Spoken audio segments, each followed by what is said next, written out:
আসসালামু আলাইকুম। আমার হাতে যে ফোনটি এটি হচ্ছে ইনফিনিক্স হট 9 প্লেট। দেখতেই পাচ্ছেন ডিসপ্লেটি নষ্ট হয়ে গেছে। তো এখন আপনাদেরকে সঠিকভাবে ডিসপ্লে পরিবর্তন করে দেখাবো। ব্যাটারি কানেকশনটি খুলে নিতে হবে। এরপর ডিসপ্লে কানেক্টরটি থেকে ডিসপ্লে খুলে নিব। একটি ওপেনারের সাহায্যে ব্যাটারিটিকে খুলে নিতে হবে।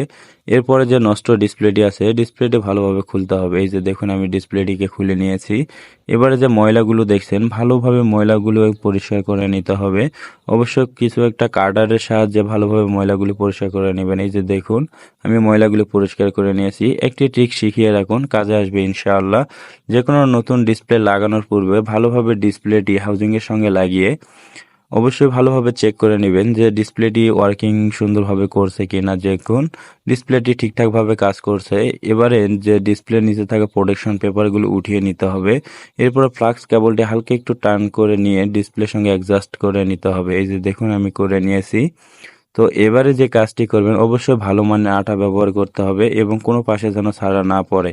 এরপরে অন্তত 2 মিনিট ওয়েট করেন, তারপরে ডিসপ্লেটি সুন্দরভাবে বসিয়ে দিন হাউজিংয়ের সঙ্গে।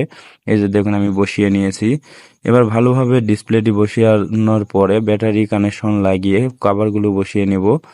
তো এইরকম প্রয়োজনীয় ভিডিও পেতে ফেসবুক পেজটি ফলো দিয়ে রাখবেন এবং ভিডিওটি ভালো লাগলে বন্ধুদের সঙ্গে শেয়ার করে দিবেন। ভিডিওটি কেমন লেগেছে অবশ্যই কমেন্ট বক্সে বলে যাবেন। ধন্যবাদ।